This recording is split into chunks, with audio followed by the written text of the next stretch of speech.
oriented delivery.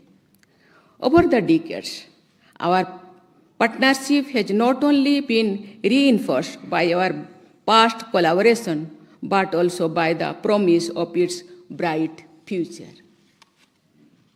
I am happy that my visit is taking place in the backdrop of our expanding partnership and also in the run-up to the 60th anniversary of establishment of our diplomatic relations next year. This is the first ever presidential visit from India to Botswana, and I have the unique privilege to be the first president of India to visit your beautiful country.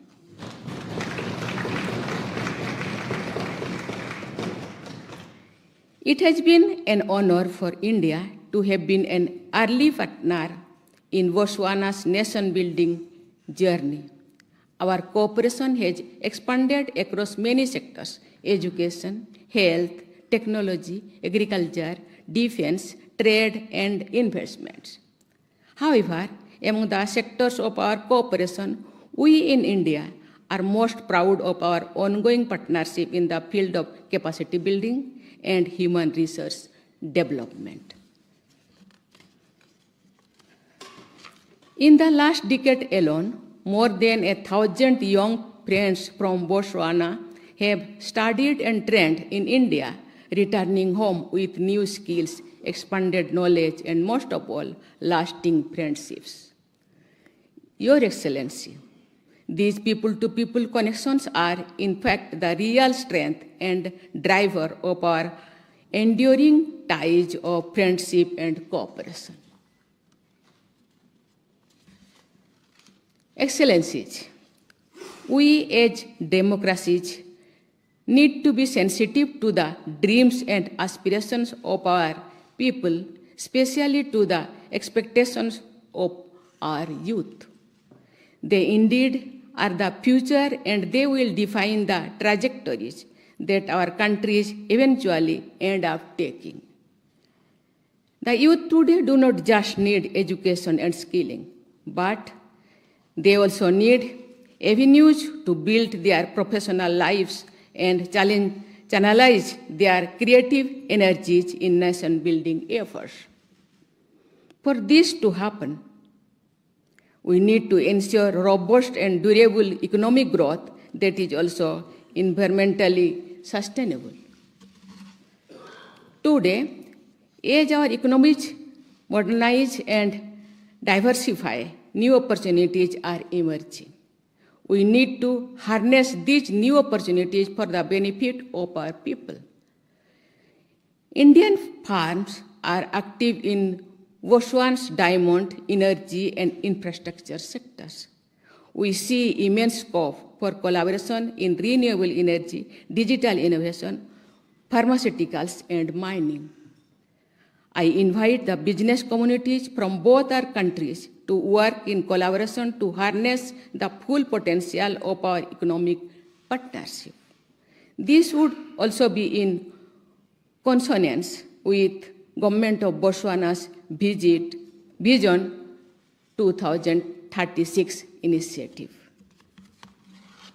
Today, India is the fastest growing major economy in the world.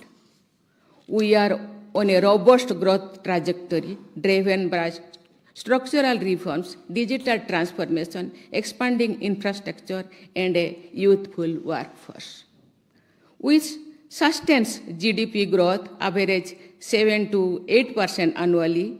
India is poised to become the world's third largest economy within the next decade and an enduring growth engine for the global economy.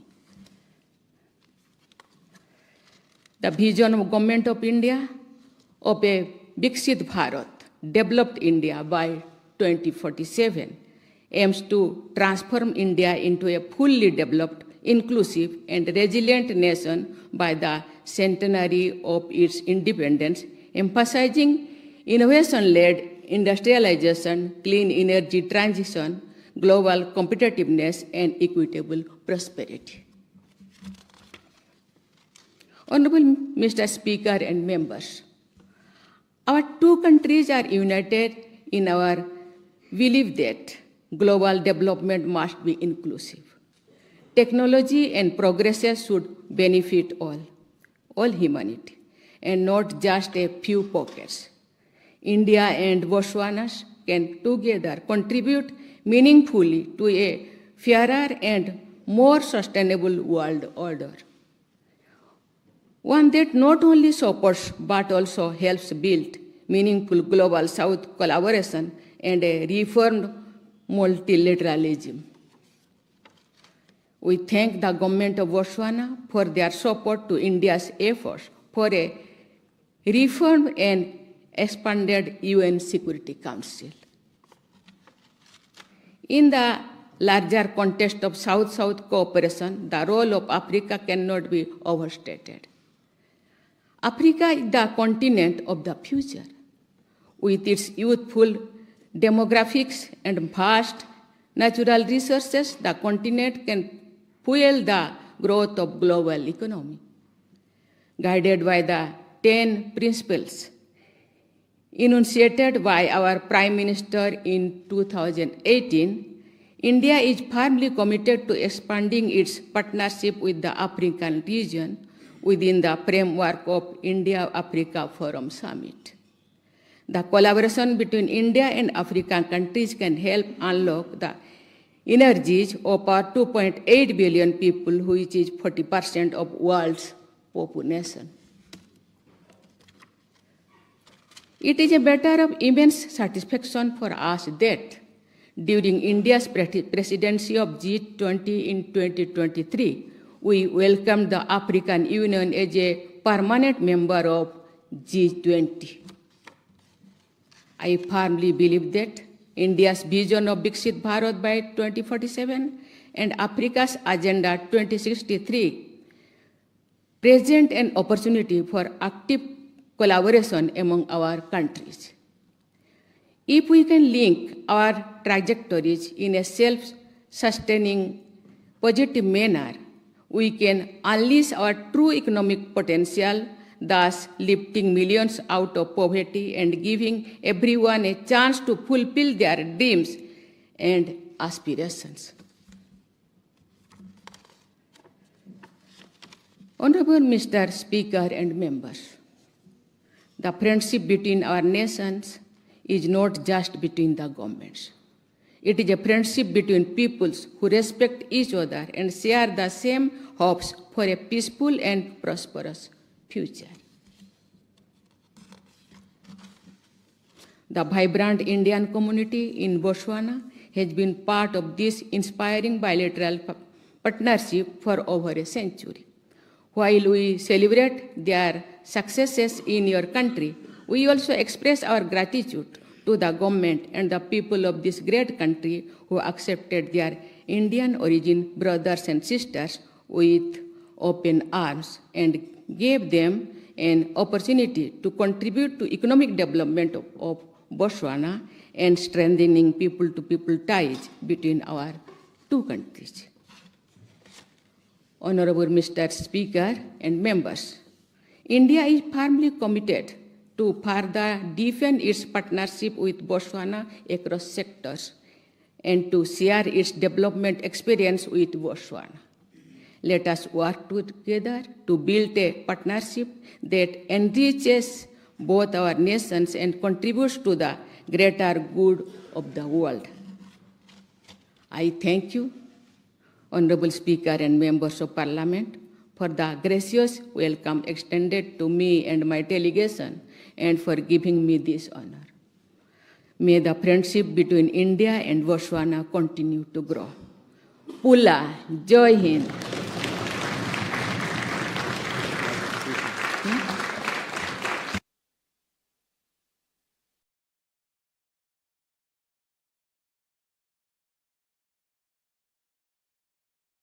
Please be seated. Honourable members, that was Her Excellency, the President of the Republic of India. I believe you feel honoured.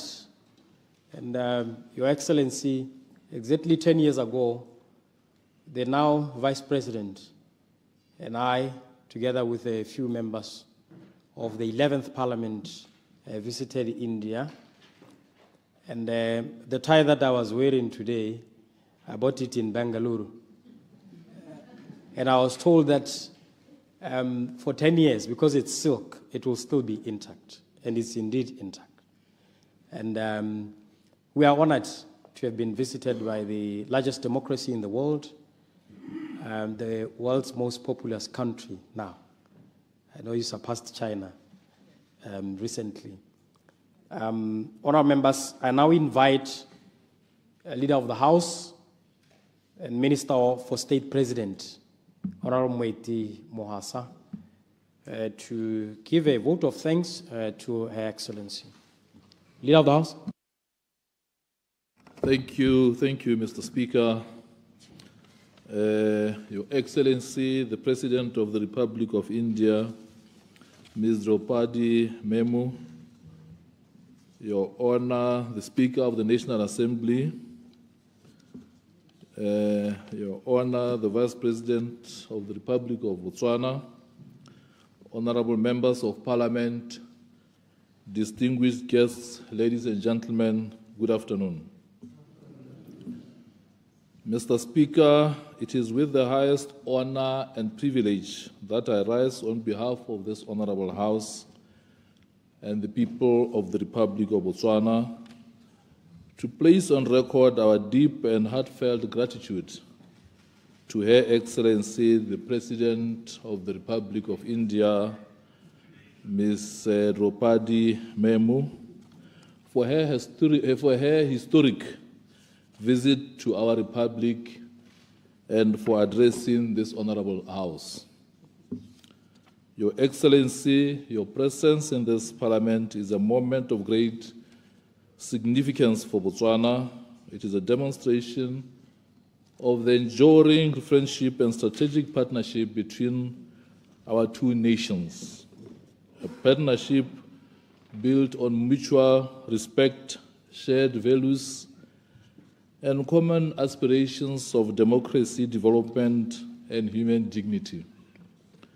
Your address has provided inspiration, guidance, and a renewed sense of purpose to this House, reinforcing the bonds that unite our peoples. Mr. Speaker, I wish to convey the sincere appreciation of the House to Her Excellency's distinguished delegation, which arrived in Botswana on the 8th of this month. Their engagement over the past days with government institutions, civil society, and our citizens has been conducted with professionalism, dedication, and remarkable courtesy. Their efforts have significantly contributed to the success of this visit and reflect the depth of India's commitment to strengthening relations with Botswana. Your Excellency's visit and your words reminds us that diplomacy is not merely a matter of protocol. It is a matter of manifestation of respect, trust, and understanding that nations extend to one another. Your presence amongst us is evidence of India's unwavering commitment to the ideals of international cooperation, good governance, and the advancement of human progress. This Honorable House notes with appreciation that your visit underscores the importance of collaboration across multiple sectors, from education and healthcare to trade, technology, and sustainable development. It is our firm belief that the insights and guidance shared during your engagements will serve to enhance and deepen the partnership between Botswana and India for years to come. Mr. Speaker, the people of Botswana through this House wish to reaffirm their commitment to building upon the foundations of friendship, cooperation, and mutual respect that Your Excellency's visit has so eloquently reinforced. We are confident that this engagement will strengthen the bonds between our nations and create lasting avenues for shared prosperity, innovation, and peace. On behalf of this Honorable House, the government, and the people of Botswana, I convey our profound gratitude to Her Excellency President Droupadi Murmu and her delegation for that visit, their insights, and their goodwill. We thank you for honoring Botswana in this Parliament with your presence and for leaving us enriched, inspired, and resolute in advancing the ties of friendship between our two countries. I thank you, Your Excellency. I thank you, Mr. Speaker. Honourable members, I now invite the Leader of the Opposition to also give a vote of thanks. Lou? Your Excellency, President of the Republic of India, the Right Honourable Speaker, Your Honour, the Vice President, Leader of the House, Ministers and fellow MPs, Dumelang. In Botswana, we have an expression that says, Mahoko Amatong, simply meaning words are communicated better from your eyes than from your mouth. I'll therefore address you more facing you than my colleagues. It's certainly a distinct honor and privilege for us to have you in this House. I am the Leader of the Opposition and can affirm that indeed democracy thrives in Botswana where multi-party democracy is promoted. I incidentally have a daughter, only one daughter amongst 3 children, whose aims and wishes are to rise to the top positions of leadership wherever she can. And your visit here is a message to her and many other young girls who look at our parliament that is male-dominated. You have certainly given them hope.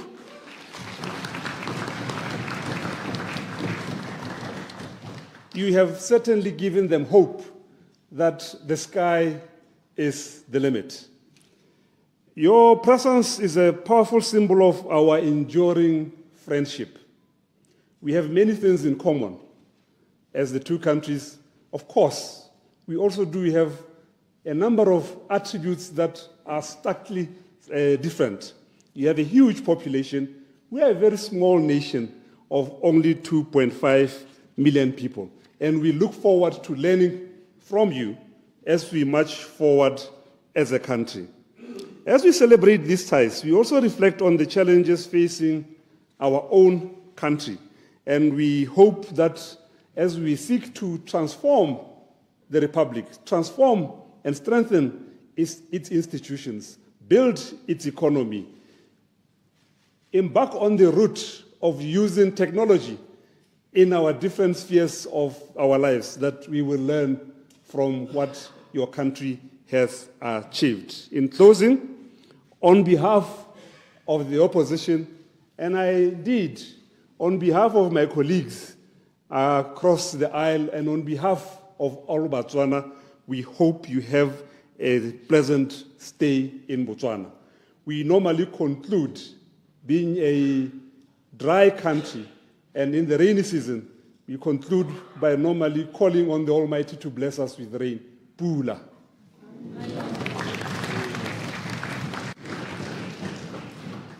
Honourable members, thank you to the Leader of the House and Leader of the Opposition for those kind words. And indeed, Her Excellency is an inspiration to young people. I'm informed that she was the first girl from her village to matriculate and to graduate with a degree. And coincidentally, it was a degree in political science and economics, like the Leader of the Opposition. Honourable members, let me now invite Her Excellency to sign our visitor's book. As we leave the chamber, and allow me to also invite all of you, honourable members, to join us outside by the portico for a group photo. And that process should take us not more than 10 minutes. We should be back here in the House. Your Excellency, May I now invite you to sign our visitor's book. And once we are done, we'll be getting into the procession to the portico, where I will invite all members to join us.